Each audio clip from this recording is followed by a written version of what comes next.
आखिरी रसूल तुम्हें नबी अकराम, आखिरी रसूल तुम्हें नबी अकराम, তোমার কদমে মোর হাজারো সালাম, তোমার কদমে মোর হাজারো সালাম।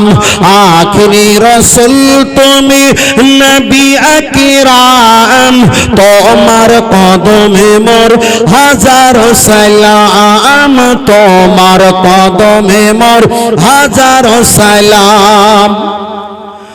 বনের হরিণ আসমান জমিন সবাই তোমায় চিনেছে, ওই আকাশের মেঘমালা ছায়া তোমায় করেছে, মিশকে আতর যার গায়ের ওই ঘাম, মিশকে আতর যার গায়ের ওই ঘাম, তোমার কদমে মোর হাজারো সালাম, তোমার কদমে মোর হাজারো সালাম। বলো সুবহানাল্লাহ, আর একটু জোরে বলো সুবহানাল্লাহ।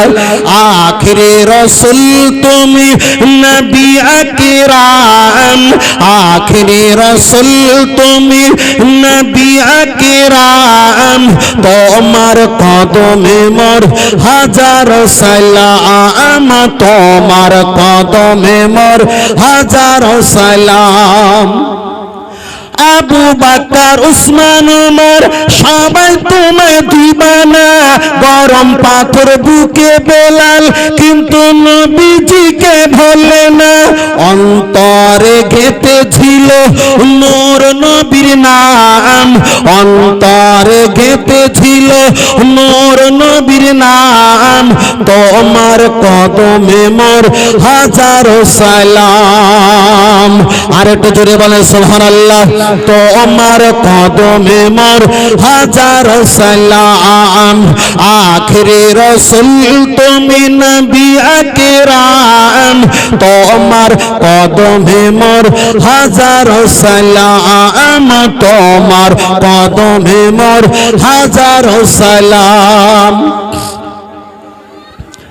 বড়া চড়ে দয়ার নবী মেরাজেতে গিয়েছে, পায়ের ধোলা আল্লাহর আরশ ধন্য সেদিন হয়েছে, জান্নাতের রুমে রুমে লেখা নবীর নাম, জান্নাতের রুমে রুমে লেখা নবীর নাম, তোমার কদমে মোর হাজারো সালাম, তোমার কদমে মোর হাজারো সালাম। আখরি রসুল তুমি নবী আকরাম, তোমার কদমে মোর হাজারো সালাম, তোমার কদমে মোর হাজারো সালাম। যাদের নেকির পাল্লা ভারী ওরাই যাবে জান্নাতি, যাদের গুনার পাল্লা ভারী ওরাই হয়ে যাবে জাহান্নামী। কথাটা সত্য, কথাটা সত্য, কিন্তু এবার ব্যাখ্যাটা শুনে নাও নতুন করে। আল্লাহর নবী হাদিস শরীফে বললেন, মান করা আল কোরআনা হারফান ফালাহু আশরু হাসানা আকামা ক্বালা আলাইহিস সালাম। কোরআন শরীফের একটা অক্ষর পাঠ করলে আশরাতুন হাসানা, আমার আল্লাহ 10টা করে নেকি দান করে। তাহলে কেউ যদি শোনে, কেউ যদি তেলাওয়াত করে, প্রত্যেকে 10টা করে নেকি পায়, নেকি পায়, নেকি পায়।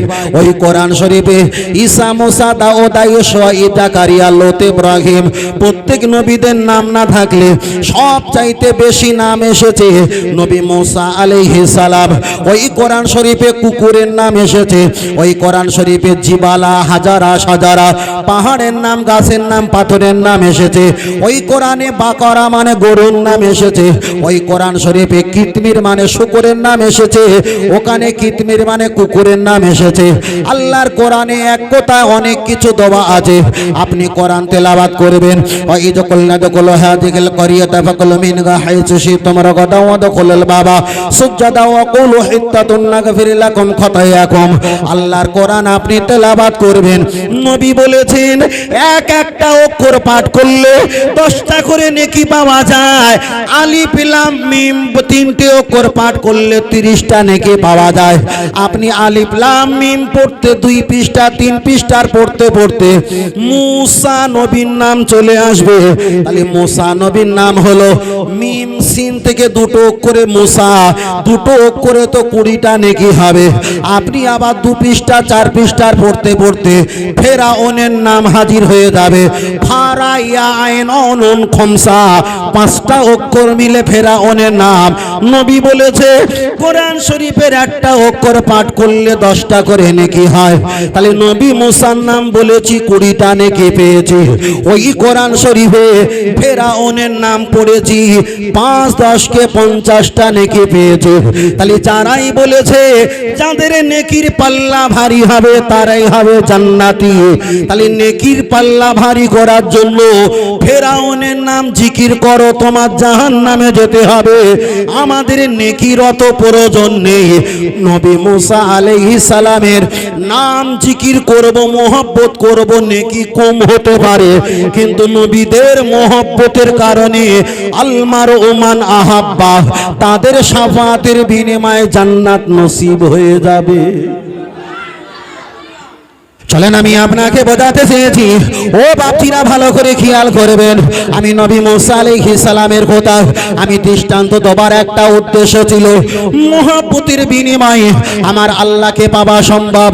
তারপরে নবী আদম আলাইহিস সালামের কথা আপনার কাছে বলেছি, মহব্বতের বিনিময়ে আমার আল্লাহকে পাওয়া সম্ভব। 2টো অপশন বলেছি। চলেন আপনার কাছে আর একটা কথা বলি, লক্ষ্য করে দেখা যায় আপনি নামাজ পড়বেন, রোজা রাখবেন, হজ করবেন, যাকাত দিবেন, অবশ্যই ভালো, অবশ্যই ভালো। আমি মাথা টুপি দিয়েছি, এটা হলো নবীর মহব্বত। আমি নামাজ পড়ি, আমার নবী পড়তে বলেছে, নবীর কথা বিশ্বাস করি, এটা আমার মহব্বত। আপনি নবীর পিছনে থাকবেন, জীবনে নেকির পিছনে ছুটবেন না, ছুটবেন না, নবীর মহব্বতের পিছনে পড়ে থাকবে। আমার আল্লাহ অটোমেটিক আপনার আমার অ্যাকাউন্টে নেকি দান করবে, করবে, করবে। তাহলে নেকির পিছনে থাকলে নেকি পাওয়া সম্ভাবনা, নবীর পিছনে মহব্বতে থাকলে আমার আল্লাহ নেকি আপনাকে আমাকে দান করবেন। বলুন সুবহানাল্লাহ। চলেন আমি আপনার কাছে আর একটা হাদিস বলি। হাদিসটা মিশকাত শরীফে এসেছে। এক সময় নবী আমার বসে আছেন, একটা সাহাবা নবীর দরবারে চলে আসলেন, ইয়া রাসূলুল্লাহ, হাবিবাল্লাহ, আমি জান্নাতে যেতে চাই। আল্লাহ নবী জিজ্ঞাসা করলেন, ও আমার সাহাবী বলো, বালগমি সাল্লাল্লাহ, তুমি কতটা নামাজ পড়ো? হুজুর যতটা প্রয়োজন ততটাই আমি পড়ি। ওয়াসুবুনা, তুমি কতটা রোজা রাখো?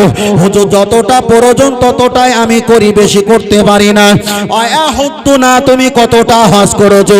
হুজুর যতটা প্রয়োজন ততটাই করেছি, আমি বেশি নামাজ রোজা হজ যাকাত আমি বেশি ইবাদত করতে পারলাম না। আল্লাহ নবী একটু মুস্কে হেসে বললেন, ও আমার সাহাবী, তুমি এতটা নামাজ এতটা রোজা নিয়ে তোমার জান্নাতে যাওয়া কি করে সম্ভব হতে পারে? নবী সাহাবা দাঁড়িয়ে বললেন, ইয়া রাসূলুল্লাহ, আমার এতটা নামাজ এতটা রোজা এতটা হজ নিয়ে জান্নাতে যাওয়া সম্ভব যদি নাও হয় আমার যায় আসে না, কিন্তু এদের অপেক্ষায় আপনার মহব্বতটা আমার অন্তরে সবচাইতে বেশি। ওই সাহাবাটা হেঁটে যখন চলে যায়, আল্লাহ নবী বললেন, ও আমার সাহাবীরা বাইতুন, যারা ঘরে আছো এক্ষুনি তোমরা বার হও, বার হও। ফামাদাল হুইয়া রাসূলুল্লাহ, কি খবর? ও আমার সাহাবীরা, দুনিয়াতে কোন জান্নাতি জীবিতওয়ালা ব্যক্তিকে যদি দেখার ইচ্ছা হয়, যে ব্যক্তি আমার সামনে দাঁড়িয়ে গল্প করছিল, নামাজের দোহাই দেয়নি, রোজার দোহাই দেয়নি, হজের দোহাই দেয়নি, আমি নবী আমার মহব্বতের দোহাই দিয়েছে, দুনিয়াতে জীবিত জান্নাতি তোমরা স্বচক্ষে দেখে নাও। আর একটু জোরে হবে না?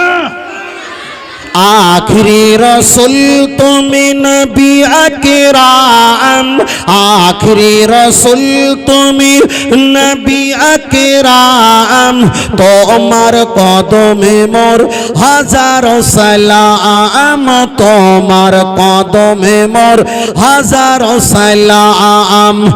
आखिरी रसूल তুমি নবী আকরাম, তোমার কদমে মোর হাজারো সালাম, তোমার কদমে মোর হাজারো সালাম।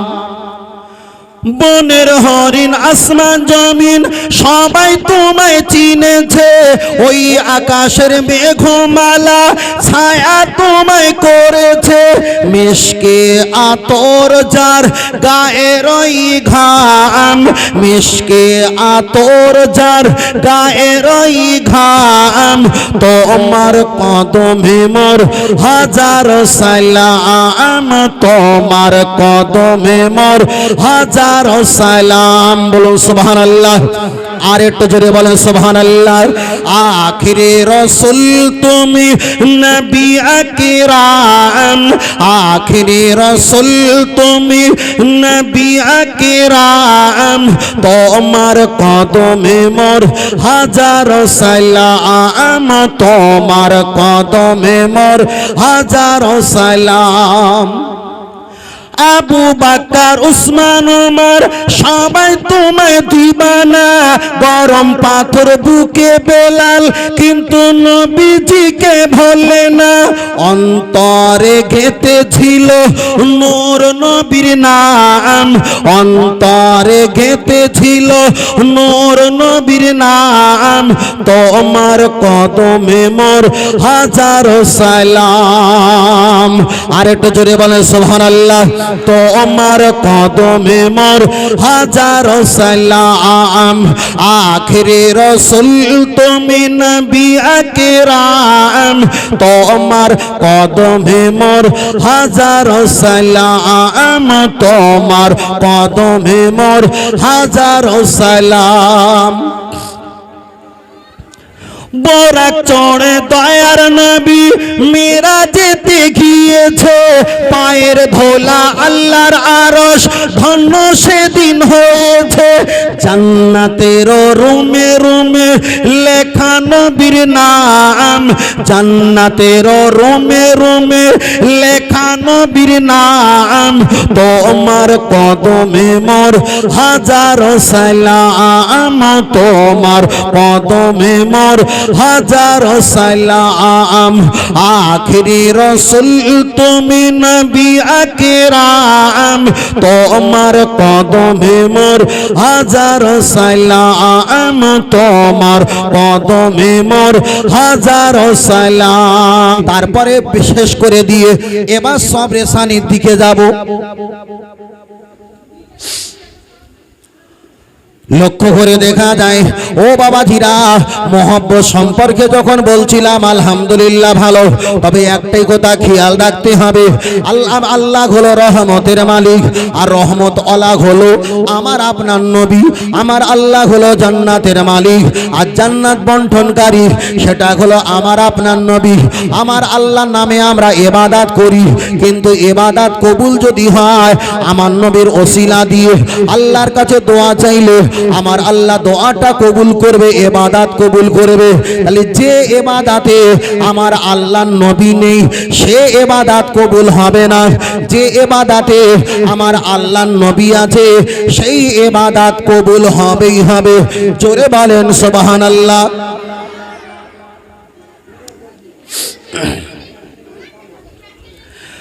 ও ছেলেরা, জওয়ান যুবকেরা, আবার হিসাব করে দেখো, লক্ষ্য করে দেখা যায় আমি আপনার কাছে বলছি যে ইবাদতে নবী থাকবে সেই ইবাদত কবুল হবে। আগে আমি ছেড়ে দিয়েছি মোহাব্বত, মোহাব্বত মোহাব্বত সম্পর্কে শেষে একটা বলে ওটা শেষ করব। ইবাদতের দিকে এসছি, আগিয়ে যাও। যে ইবাদতে নবী নাই সেই ইবাদত কবুল হবে না, যে ইবাদতে নবী আছে সেই ইবাদত কবুল হবে। যদি বলেন কেন হুজুর, চলেন আমি আপনাকে ছোট্ট করে বলছি। নামাজ যখন আপনি পড়বেন, নামাজ পড়তে পড়তে কালে যদি থুতু আসে আমরা থুতুগুলো খেয়ে নেই, নামাজ পড়া অবস্থায় থুতু ফেলি না। আমরা নামাজ পড়তে পড়তে কোনো ব্যক্তি সালাম দিলে সালামের জবাব আমরা দেই না, কিন্তু নামাজ পড়তে পড়তে কোনো ব্যক্তিকে আমরা সালাম দেই না। তাহলে তাহারিমা বাঁধার পর আপনি যদি কাউকে সালাম দাও আপনার নামাজটা ভঙ্গ হবে, সালামের জবাব দিলে আপনার নামাজটা ভঙ্গ হয়ে যাবে। কিন্তু নবীর দিকটা আলাদা, নবীর দিকটা আলাদা। আপনি যখন নামাজ পড়বেন আত্তাহিয়াতু লিল্লাহি ওয়াসসালাওয়াতু ওয়াত-তাইয়্যিবাতু আসসালামু আলাইকা আইয়ুহান নাবিয়্যু ওয়া রাহমাতুল্লাহি ওয়া বারাকাতুহু, আপনি তো ওই নবীর নামে সালাম দিতে হবে। তাহলে সালাম নেয় না আল্লাহ পাকে, আর আমার নবীর জন্য নামাজের ভিতরে সালাম দেওয়া আল্লাহ মুস্তাহাব করে দেয়নি।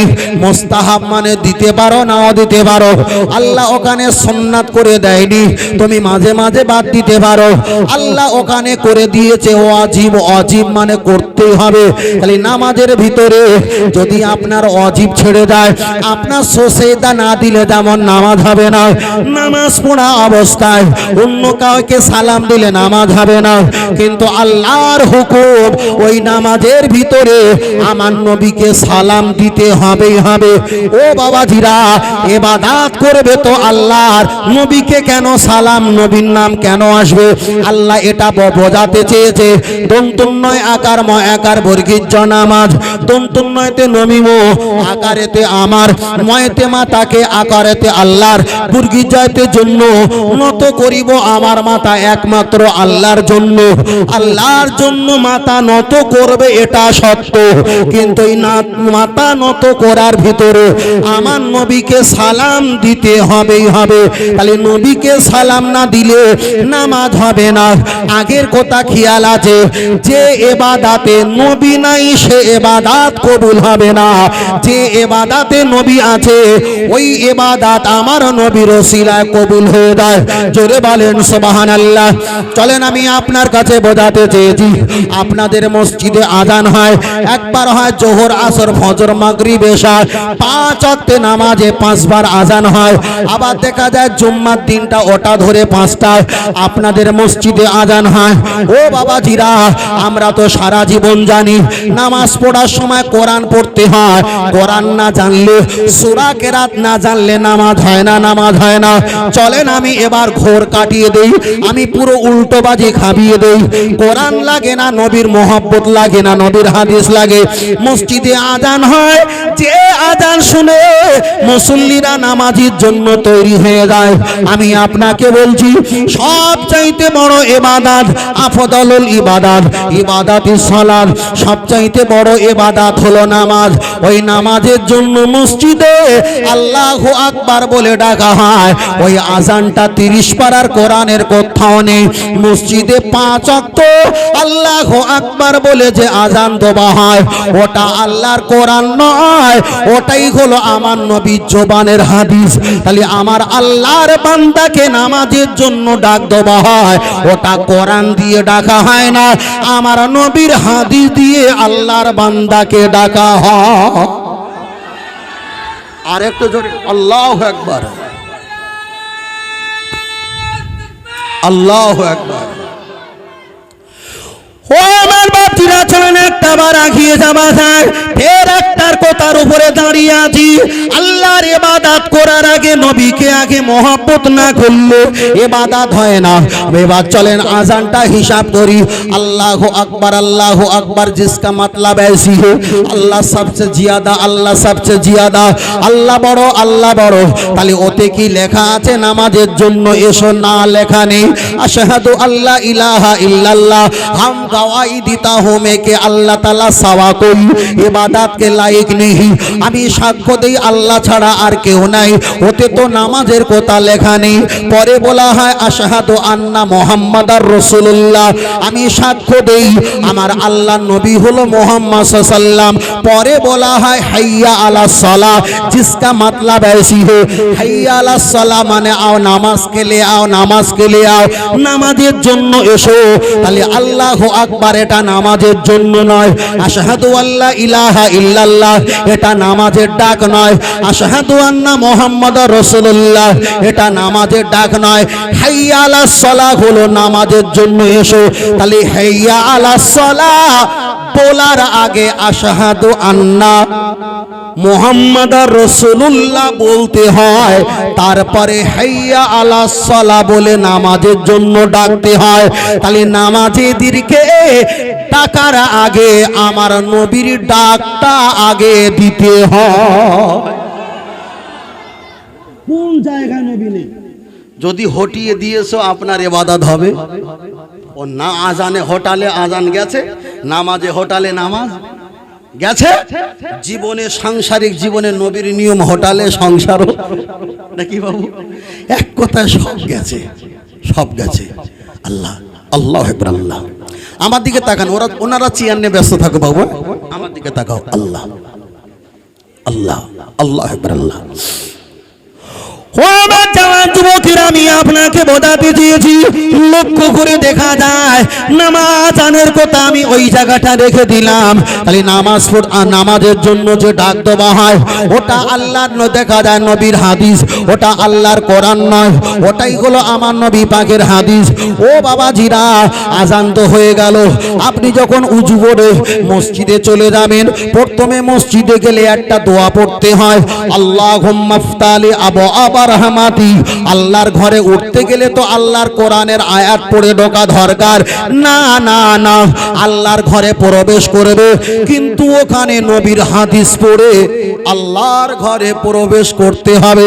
আল্লাহর কাছে যাব, যেতে গেলে আমার নবীর জবানের হাদিস পড়ে নবীকে নিয়ে আল্লাহর ঘরে যাওয়া লাগবে। জোরে বলেন সুবহানাল্লাহ। এবার আপনি যখন যাবেন আপনাকে প্রথম ডান পা দেওয়া লাগবে। ওই ডান পা দেওয়াটা ওটা নবী পাকের হাদিস। আপনি মসজিদে গিয়ে 2 রাকাত দুখুলুল মসজিদ কিংবা 2 রাকাত তাহিয়াতুল ওযু নামাজ পড়বেন, ওটা কোরআন নয়, ওটা নবী পাকের হাদিস। আপনি দাঁড়িয়ে 3 রাকাত 4 রাকাত 2 রাকাত আপনি নিয়াত করবেন, ইন্নামাল আমালু বিন্নিয়াত, ওটা কোরআন নয়, ওটা হলো নবী পাকের হাদিস। দোনো আইদিয়াকুম ইলা শাহমাতি উদুনাইহি, আপনি কানের লতিতে হাত ঠেকাবেন কিংবা কাছাকাছি রাখবেন, এটা আল্লাহর কোরআন নয়, এটা নবী পাকের হাদিস। আপনি নাভির নিচে 2 হাত বাঁধবেন, এটা কোরআন নয়, এটা হলো আমার নবী পাকের হাদিস। আমি বোঝাতে চেয়েছি যে জায়গায় যাবে আমার নবী আছে, নবীকে বাদ দিলে আমার আল্লাহকে বাদ দেওয়া হবে। আগের অপশন ছিল কি মোহাব্বতে নবী, পরের অপশন বলেছি ডাইরেক্ট এবার নবী। চলেন আপনার কাছে বোঝাতে যাই। এবার আপনি তাহারিমা বেদে সুবহানাকা আল্লাহুম্মা ওয়া বিহামদিকা পাঠ করবেন, এটা কোরআন নয়, এটা আমার নবীর জবানের হাদিস। আপনি এবার পাঠ করবেন আউযু বিল্লাহি মিনাশ শাইতানির রাজিম। আপনি আউযু বিল্লাহ পাঠ করবেন। কোরআন শরীফে দেখা যায় 114টি সূরা থাকতে পারে, 6666টি কম বেশি আয়াত থাকতে পারে, 30টি পারা আছে, 114টি সূরা আছে, 848টা পৃষ্ঠার আছে, দেখা যায় কম বেশি পৃষ্ঠার আছে। টোটাল কোরআন শরীফের ভিতরে আউযু বিল্লাহি মিনাশ শাইতানির রাজিম লেখা নেই। কোরআন পড়তে গেলে আউযু বিল্লাহ বলতে হয়। খোদার কসম ওটা কোরআন নয়, ওটাই আমার নবী পাকের হাদিস। কোরআন পড়তে গেলে আগে নবীর হাদিস পড়তে হয়। আপনি আউযু বিল্লাহ পাঠ করার পর এবার যখন আপনি বিসমিল্লাহির রহমানির রহিম পাঠ করবেন, বেসিনজের বিসমিল্লাম জের মিল্লাম খরজাবাল্লাহ, হে রজের হি রহে যাবার র, মিম খরজাবার মা নুন রজের নি র যাবার হাইয়াদের হি মিম জের মি, বিসমিল্লাহির রহমানির রহিম। अल्लाह के नाम से शुरू करता हूँ जो बड़ा मेहरबान निहात रहम वाला है। अल्लाह नामे शुरू करी जिन्हें दयालु मेहरबान ओ दयालु। তাহলে বিসমিল্লাহির রহমানির রহিম দিয়ে আপনি সূরা ফাতিহা পাঠ করবেন, এটাই হলো আল্লাহর কোরআন। অন্য একটা সূরা পাঠ করবেন, এটা হলো আল্লাহর কোরআন। তাহলে 2 পিস আল্লাহর কোরআন পেয়েছি, হিসাব রেখে দাও। আপনি রুকু যখন করবেন 2 হাত যখন গাঁটর উপরে রাখবেন, সুবহান রাব্বিয়াল আযীম পাঠ করবেন 3 বার 5 বার 7 বার 9 বার 11 বার। খোদার কসম ওটা কোরআন নয়, ওটাই নবী পাকের হাদিস। সামি আল্লাহু লিমান হামিদা, ওটা কোরআন নয়, ওটা নবী পাকের হাদিস। রব্বানা লাকাল হাম, ওটা কোরআন নয়, ওটাই আমার নবীর হাদিস। আল্লাহু আকবার বলে সেদা গিয়ে সুবহান রাব্বিয়াল আলা আপনি যতবার পাঠ করবেন ওটা কোরআন নয়, ওটাই নবী পাকের হাদিস। আপনি বসে বসে আত্তাহিয়াতু পাঠ করবেন, ওটা কোরআন নয়, ওটাই নবীর জবানের হাদিস। আপনি দরুদ শরীফ পাঠ করবেন, দরুদ শরীফটা কোরআন নয়, আমার নবীর হাদিস। আপনি দোয়া মাসুরা পাঠ করবেন, ওটা আমার নবী পাকের হাদিস। আপনি সালাম ফিরাবেন, আল্লাহ নবী বলেছেন আসসালামু ক্বাবলাল কালাম, তোমরা দুনিয়া কথা বলার আগে তোমরা সালাম দাও। তাই সালাম তোবা এটা কোরআন নয়, এটা হলো নবী পাকের হাদিস। আমরা সালাম ফিরিয়ে ডাইনে বাইনে সালাম ফিরকার দোনো হাত উঠাকার দোয়া মাঙ্গি, আমরা দুটো হাত তুলে মোনাজাত করি, এটা কোরআন নয়, এটা নবী পাকের হাদিস। ইয়ানি কান্দুসি উঁচি না কারো, দোয়া জাফারে ঘোকার দোনো হাত মোহপার ফিরিলো। আমাদের মোনাজাত যখন শেষ হয়ে যায় আমরা দুটো হাত মুখ থেকে ফিরিয়ে নিয়ে আসি, এটা কোরআন নয়, এটা নবী পাকের হাদিস। ও বাপজিরা, নামাজ তো আল্লাহর ইবাদত, আজান তো নামাজি দিয়ে ডাকা হয়, কিন্তু আজান থেকে নিয়ে আর মোনাজাত পর্যন্ত নামাজ যদি 10% কোরআন আর হাদিস যদি থাকে, আল্লাহ শপথ করে বলি সূরা ফাতিহা আর একটা সূরা 2% আল্লাহর কোরআন, 10% ভিতরে 2% আল্লাহর কোরআন আর 8% আমার নবী পাকের হাদিস। তাহলে প্রমাণ হয়ে গেল আমার নবী যেখানে আমার আল্লাহ পাকের রহমত নাজিল হয় সেখানে। আর একটু জোরে হবে না? এবার বলে নামাজ কি দিয়ে হয়? কোরআন দিয়ে না হাদিস দিয়ে? সারা বছর শুনিয়েছে কি দিয়ে? কোরআন দিয়ে। কোথায় পায় এসব ভোগড়ো? আরে কোরআনের পার্সেন্ট তো 2%, আমি অস্বীকার করছি না। তাহলে কোরআনের পার্সেন্ট যদি 2 হয়, নবীর হাদিসের পার্সেন্ট 8। আমি চাইলে এখনো 25টা বার করতে পারি। কটা? 25টা। ধরে ধরে ধরে ধরে আমি শুধু বোঝাতে চেয়েছি। তাহলে কোরআনের পার্সেন্ট যদি 2 হয়, নামার হাদিসের পার্সেন্ট যদি 8 হয়, এবার বলবেন নামাজ হয় কোরআন দিয়ে না হাদিস দিয়ে? বলে হুজুর যদি কোরআনের নাম না বলি আল্লাহ মনে হয় বিরাট রাগা রেগে যাবে, তাই না? হ্যাঁ, কোরআনের নাম না বললে আল্লাহ বিরাট রাগা রেগে যাবে। কতটা সিদ্ধান্ত চিন্তা ভাবনাটা ভালো, খারাপ না, কিন্তু এরকম সিদ্ধান্ত না তো যে বছরে 5টা রোজা রাখা হারাম, সবাই যখন ঈদের সময় শিরমাই ফিরনি খাচ্ছে তা আমি রোজাটা রাখি মানে বেশি না, কি হবে? এরকম হয় না তো। তাহলে কোরআনের যদি নাম না বলি আল্লাহ রেগে যাবে, কে বলেছে? কোরআন আসার আগে কে এসেছে? কোরআন আসার আগে এসেছে। নামাজ আসার আগে? এটা ছোট করে ঘুরিয়ে বলি, তাহলে আপনারা জ্ঞানী মানুষ বুঝতে পারবেন। দুনিয়াতে নবী এসেছেন সিদরাতুল মুনতাহা, আরশে আজিম মোবারক পবিত্র জায়গায় আল্লাহর সঙ্গে দিদারে গেছে। তাহলে দুনিয়াতে আসা আর সিদরাতুল মুনতাহা আরশে আজিমে আল্লাহর কাছে দিদারে যাওয়া, এর মাঝখানে অনেক বছর আছে না নাই? আছে। এর মাঝখানে অনেক বছর কেটে গেছে, তখন তো কোনো 5 ওয়াক্ত নামাজ ছিল না। এর মাঝখানে যারা রোগে শোগে বিমারে যুদ্ধে এটা ওটা কোনো কারণে যারা মারা গেছে, তারা কি নামাজ পেয়েছিল? জীবনে কানে শুনেছে? শুনিনি। এক। দ্বিতীয় নাম্বার, নবী দুনিয়াতে এসেছেন, পাহাড়ে রাসূল বসে আছেন, জিবরিল আমিন আসলেন, ইকরা, আল্লাহ রাসূলের প্রতি কোরআন নাজিল করছেন 5 আয়াত, হাবিব আপনি পড়েন আপনার রবের নামে যিনি তামাম সৃষ্টিকুলের মালিক। তাহলে নবী দুনিয়াতে এসেছেন আর পাহাড়ে গেছে, কোরআন নাজিল হয়েছে। এর মাঝখানে অনেক বছর ছিল, অনেক ব্যক্তিরা তো মারা গেছে, তারা কোরআন চোখে দেখি নি, কানে শুনেনি, জীবনে পড়িনি। তাহলে কোরআন পড়িনি, ওই মাঝখানে বয়স চলে গেছে যাদের, মারা গেছে। নামাজ পায়নি, ওই মাঝখানে যারা অনেকে মারা গেছে, কোরআনও পেল না, নামাজও পেল না, জান্নাতি না জাহান্নামী?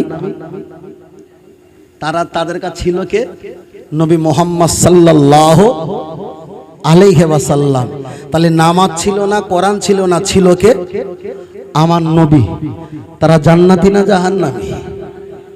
জান্নাতি। আমাদের নসিব কত ভালো, কোরআনও পেয়েছি, নামাজও পেয়েছি, নবীও পেয়েছি। আগের কথা খেয়াল আছে, কোরআনের নাম যদি না বলি আল্লাহ বিরাট টাকা রেখে যাবে। তখন তো কোরআন ছিল না, তখন কি আল্লাহ রেখে যায়নি? আল্লাহর কোরআন তো পরেই বলে দিয়েছে, যারা আমার নবীর নাম গোপন রাখে, যারা নবী সম্পর্কে ক্রিটিসাইজ করে, যারা নবীর নামটার উপরে পর্দা লাগিয়ে দেয়, তারা একটু মুনাফিকি কাজ করে। মুনাফিকি কাজ করে না? আচ্ছা, গুনাহগার ভালো না মুনাফিক ভালো? আপনাদের মনে হয় কিরকম, মুনাফিক ভালো না গুনাহগার ভালো? দাদু ভাই, গুনাহগার ভালো হবে না মুনাফিক ভালো হবে? আমি যদি বাস্তবিক নিয়ে যদি ওয়াজ করি, দুনিয়া যা হালচাল হচ্ছে, হয়তো আমার ওয়াজগুলো তাদের কম্পিউটার ল্যাপটপে জমা থাকে, পরে হয়তো একসময় জোয়ার কমে গেলে আমার ধরে ফেলবে। আমি যদি ইচ্ছা করি, আল্লাহ শুকরিয়া, অহংকার না, আপনাদের দোয়া, আমি বাস্তবিক তাৎক্ষণিক যুক্তি মুহূর্তে আল্লাহ শুকরিয়া, আমি এত সুন্দর করে আপনাকে বোঝাতে পারবো। কিন্তু সমস্যা হচ্ছে, যদি হার্ড ডিস্কে জমা করে রেখে দেয়, পরে যদি জোয়ার কমে যায়, গাছ না পাবে না, কিন্তু গড়ি তো পাবে। সমস্যা খুব মারাত্মক সমস্যা, মারাত্মক সমস্যা। চলে না, গিয়ে যাই, আমি আপনার কাছে ফিরে আসি। চলেন একটা বার ছোট্ট করে আগিয়ে চলে যাওয়া যায়। মুনাফিক আমাদের শত্রু না গুনাহগার আমাদের শত্রু? আমি আপনার কাছে ছোট্ট করে ব্যাখ্যা করে বলি, আগিয়ে চলে যাওয়া যাক। আপনাদের এলাকায় কেউ যদি বিষ পান করে, মানে জহর, যাকে আমরা বিষ বলি, এই বিষাক্ত বিষ কিংবা জহর পান করে কেউ যদি মারা যায়, হানাফি মাযহাবের ফতোয়া হলো ওই ব্যক্তির জানাজা পড়া যাবে। কোন ব্যক্তি যদি সুসাইড করে মারা যায়, ওই ব্যক্তির জানাজা পড়া যাবে। কোন ব্যক্তি যদি ব্যভিচার করতে গিয়ে মারা যায়, হানাফি মাযহাবের ফতোয়া, তার জানাজা নামাজ পড়া যাবে। কোন ব্যক্তি, কোন মায়েরা যদি বাচ্চা অপারেশন যদি বন্ধ করে দেয়, ওই মায়েদের অপারেশন যদি করে থাকে, তাদের জানাজা নামাজ কালাম ইবাদত সব হবে। এক কথা বলা যায়, কোন ব্যক্তি যদি সুদ খেয়ে মারা যায়, ওই ব্যক্তির জানাজা নামাজ পড়া যাবে। এক কথা, কোন ব্যক্তি যদি বেনামাজি হয়ে মারা যায়, ওই ব্যক্তির জানাজা দাফন কাফন করা যাবে। তাহলে শুধু করে জানাজা পড়া যায়, ব্যভিচারী জানাজা পড়া যায়, মা তালমত করে জানাজা পড়া যায়, এমন কি বেনামাজি জানাজা পড়া যায়। আল্লাহর কোরআন জানিয়ে দিয়েছে, ওয়ালা তুসাল্লি আলা আহাদিম মিনহুম মাতা আবাদা। আল্লাহর কোরআন বললেন, যারা নবীকে লুকিয়ে রাখে, নবীকে যারা লুকিয়ে রাখে, গোপন যারা করে, ওরা হলো মুনাফিক। ওরা যদি তোমাদের এলাকায় থাকে আর তোমরা যদি তাকে চিনতে পারো, অবশ্যই জানিয়ে দিলাম, ওয়ালা তুসাল্লি আলা আহাদিম মিনহুম মাতা আবাদা। জীবনে মরণে সুদখোর ব্যভিচারী, ওই তেড়েলখোর, তাদের জানাজা নামাজ পড়বে। নবীকে যারা লুকিয়ে রেখে মুনাফিকি করেছে, এরা মারা গেলে তাদের জানাজা নামাজ পড়বে না। কেউ যদি বলে যে কোরআনের নাম না বললে আল্লাহ বিরাট রেখে যাবে, ওই জায়গা তার জন্য এইটা বলা। আমার আল্লাহর কোরআন পরে বলে দিয়েছেন, ওয়ালা তাকুম আলা কবরিহি। এমন কি যারা মুনাফিক যদি মারা যায়, জানাজা নামাজ পড়া তো দূরের কথা, ওদের যেখানে কবর দেওয়া হবে, ওই কবরের কাছে তোমরা যাবে না। কোরআন পরে বলে দিয়েছে, ইস্তাগফিরিল্লাহুম আও লা তাস্তাগফিরিল্লাহুম। তার জন্য কখনো বছরে হোক আর সপ্তাহে হোক, কখনো তার জন্য দোয়া খায়ের করবে না। আল্লাহর কোরআন পরে বলে দিয়েছে, ইন তাস্তাগফিরিল্লাহুম ৭০ মাররাতান। তবে ওই মুনাফিক ব্যক্তির জন্য যদি ৭০ বা ৭৩ বার হাত তুলে যদি ফারাফায়া দেহি, হাত তুলে যদি মোনাজাত করো, আমার আল্লাহর কোরআন জবান দিয়ে বলছে, আমার আল্লাহ তাদেরকে ক্ষমা করবে না, দোয়া কবুল করবে না। আমার বিষয়টা ভালো করে রাখবে।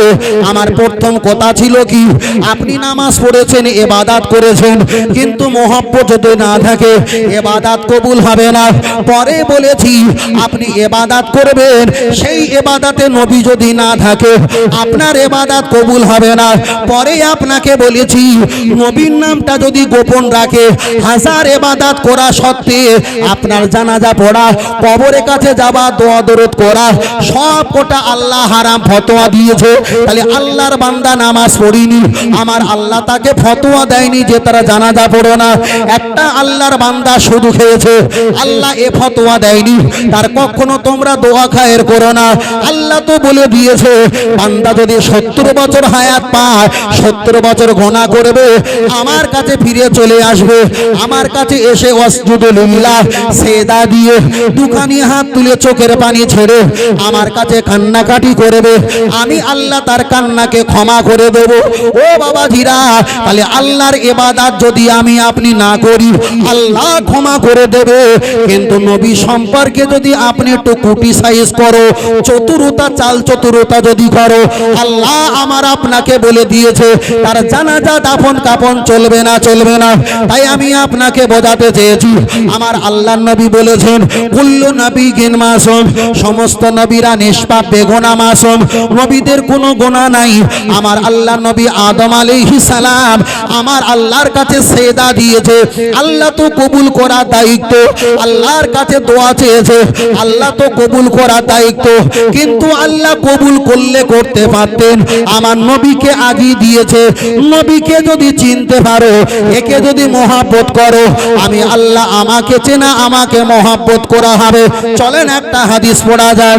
নবী আমার হাদিস শরীফে বললেন মানা আসানি, কোন ব্যক্তি যদি হাজার ইবাদত করে আর আমাকে যদি ভুলে যায়, ফাকাদ আসাল্লাহ, আমার আল্লাহ তাকে সরিয়ে দেবে, ইবাদত বলে আমার আল্লাহ কাছে নেবে না।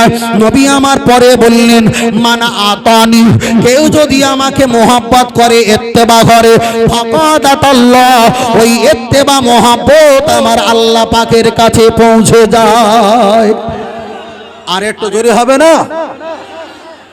আল্লাহ, অনেক কটা কথা বলতে হবে তো, তাই ছোট ছোট ছোট ছোট ছোট করে সার সংক্ষেপ ছোট ছোট করে বলছি। আচ্ছা, প্রথম থেকে এই পর্যন্ত কোনো ঘটনা বলেছি বড় ভাই? না, প্রয়োজনটা বলছি। অপ্রয়োজনীয় জিনিস আমাদের এখন প্রয়োজন নেই। তার কারণ হজের দোকান খোলে বছরে কবার? একবার না? ফরজ হজ কবার বছরে? একবার। তা আমি যদি এখন হজের কথা বলি লাভ হবে? আমরা যারা আজকে বসে আছি কারোর হজ করা ফরজ না। এখন হজের কথা শুনে লাভ কি হবে? ও দোকানে ঢুকে যদি বলা হয় কোরবানি, টাকা খেতে পাইনি, এখন কোরবানি কি খেতে দেবো? এখন ও দোকানে ঢুকে বলা কি? জাকাত, এর বাবু নিজের টাকা ধার পাওনাটা শোধ করতে পারি না, জাকাত, বুঝলেন না? তাহলে হজের ওয়াজ শেখ বড় লোকের জন্য, কোরবানি জায়গা টাকা থাকার জন্য, জাকাত সে যাদের টাকা তাদের জন্য। আমাদের জন্য কি? নামাজ আর কলেমা। নামাজ আর কলেমা। কলেমায় কে আছে? আল্লাহ আছে আর রসুল আছে। নামাজে কে আছে? আল্লাহ আছে আর রসুল আছে। তাহলে আমরা ঠিক জায়গা মতো আছি তো নাকি অন্য জায়গায় গেছি? ঠিক জায়গা মতো গেছি রে, ঠিক জায়গা মতো গেছি। চলেন আমি আপনাকে বোঝাতে চেয়েছি, বিষয়টা আমি ছোট্ট করে বলছি, আর একটা বার আগিয়ে চলে যাওয়া যাক। ও বাবাজিরা, ইবাদত সম্পর্কে বলতে বলতে এতটা বিষয় হয়ে গেছে, তাই আমি আপনাকে বলছি, আপনি যদি নবীকে চিনতে পারেন, আল্লাহকে চেনা হয়ে যাবে। নবীকে যদি চিনতে না পারেন, আমার আল্লাহকে চিনতে পারবেন না, পারবেন না। যদি বলেন কেন, আগের কথা একটা বার খেয়াল রাখেন, যে ইবাদতে আমার নবী নাই, সে ইবাদত আল্লাহ দরবারে কবুল হবে না। এটা যদি বিশ্বাস হয়, পরের অপশনে একটা বার আগিয়ে যাও। আপনি যখন কবরে চলে যাবেন, কবরে যাওয়ার পর ফেরেশতা জিজ্ঞাসা করবে, ও দেখা যায় ও মফিজুল ইসলাম, তুমি একটা বার বলো মার রব্বুকা, তোমার রবকে। আমি যদি একটা বার বলি আমার রব হলো রব্বি আল্লাহ, রব্বি আল্লাহ, আমার রব হলো আল্লাহ। আমার ভাইরা একটা বার বলেন, আমার আল্লাহকে যদি আল্লাহ বলে আমি জবান ফুড়ে যদি বলি, ওই ফেরেশতা যিনি প্রশ্ন করতে এসেছিল, আল্লাহকে আল্লাহ বলার পর ফেরেশতা চলে যাবে না থাকবে? একটু আওয়াজ দাও, একটু জোরে বলো না বাবু। চলে যাবে না থাকবে? খমসা মানে 5টা, রোবা 4টে, 3টে। হয় কেউ বলেছে 3টা, কেউ বলেছেন 4টা, কেউ বলেছে 5টা, প্রশ্ন হবে। তা আমরা সুবিধাবাদী গরিব মানুষ 3টে ধরি, 5টা গিয়ে লাভ নেই, 3টে ধরা হোক, গরিব মানুষ। তাহলে প্রথম ফেরেশতা যদি জিজ্ঞাসা করে তোমার রবকে, আপনারা যদি বলেন আমাদের রব হলো আল্লাহ, এবার বলেন ফেরেশতা চলে যাবে না কবরে, তখনও থাকবে? বলেন বলেন।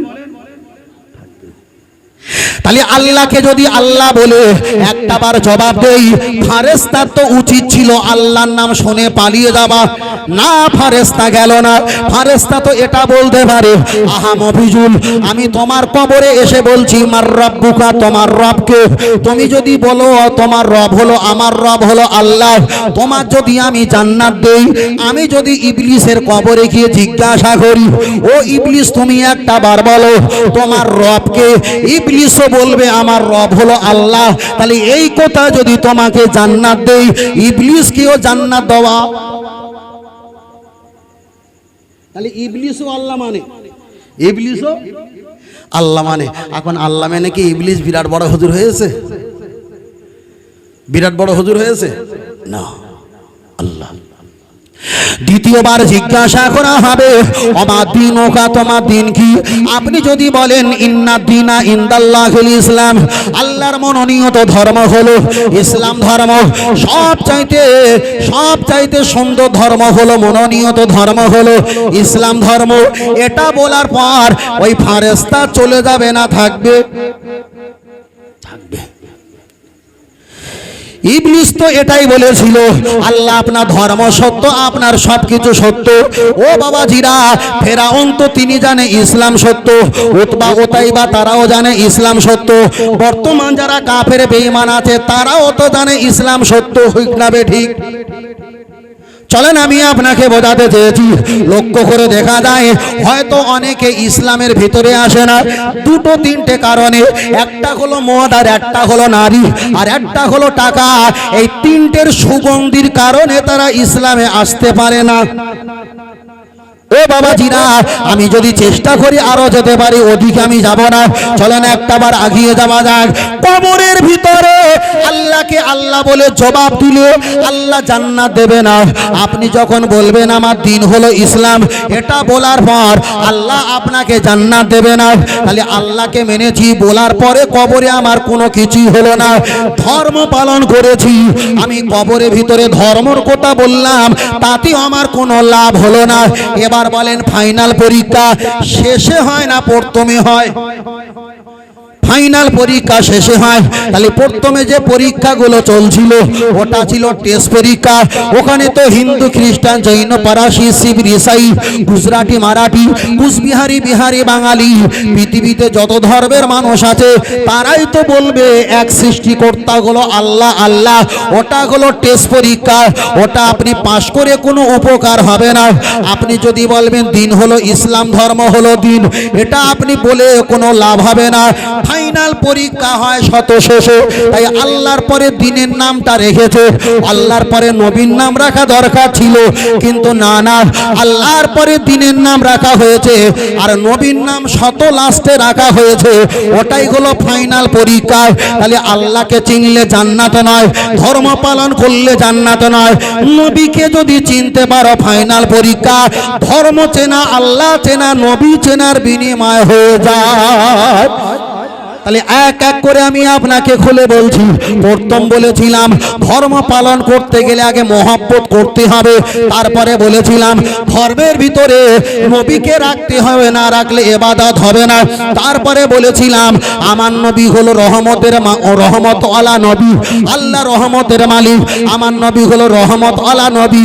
তারপরে আমি আপনাকে একটাই কথা বলেছি, কবরে যাওয়ার পর আল্লাহকে আর দিনকে বলে নাজাত পাওয়া যাবে না, আমার নবীর কারণে আল্লাহ নাজাত দিয়ে দেবে।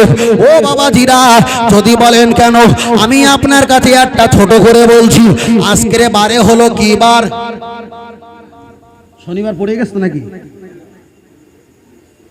ধরো 12টা পার হয়ে গেছে, রবিবার, তাই না? মাশাআল্লাহ। তাহলে শনিবার, রবিবার। এবার একটাবার আমি আপনাকে বলছি, আমরা প্রত্যেকে জানি কিয়ামত কবে হবে? শুক্রবারে শুক্রবারে তো ভাই আমার প্রসঙ্গ ছিল কি নবী ছাড়া ধর্ম, যে নবী ছাড়া ধর্ম সম্ভব না। চলেন আমি আপনাকে বলছি, অনেকে বলবে কিয়ামত হয়তো আল্লাহ দেবে, কেউ বলবে শুক্রবারে কিয়ামত হবে, আবার কেউ বলবে আশুরা কিয়ামত হবে, কেউ বলবে মুহররমে কিয়ামত হবে। আমি মাসের নাম বলছি না, তারিখের নাম বলছি না, বারের নাম বলতে পারছি না, তবে 5 ওয়াক্ত নামাজ, 5 ওয়াক্ত নামাজ আছে। এই 5 ওয়াক্ত 5টা ওয়াক্ত আছে, যে কোনো একটা ওয়াক্তে কিয়ামত হবে। তবে আপনাদের হয় কোনটা, রাতের বেলা কিয়ামত হওয়া ভালো না সকালবেলা? সকালবেলা হবে না রাতের বেলা? আচ্ছা সুবিধা হবে কোনটা? রাতের বেলা কি আমাদের পালানোর জায়গা নেই ভাই, পুরো ধরে মারকে দিয়ে হবে। সকালবেলা হলে কোনো রকমে না 2 কিলোমিটার আগাতে পারবো নাকি, টাওয়ার আছে তো, এখন অসুবিধা নেই। কিরাম মনে হয় সকালবেলা তো? আল্লাহ, আমি তারিখ বলছি না, শুক্রবার বলছি না, মুহররম বলছি না, আশুরা বলছি না, আমি ওসব জানি না। 5টা ওয়াক্ত তো কিয়ামত হবে নাকি? আল্লাহ নবীকে জিজ্ঞাসা করলেন, ইয়া রাসূলুল্লাহ কিয়ামত কবে হবে? দয়ার নবী আমার বললেন, আল্লাহু আলাম, আমার আল্লাহ ভালো জানে। আল্লাহ নবীকে বললেন, হুজুর কিয়ামত কবে হবে আপনি একটা বার বলেন।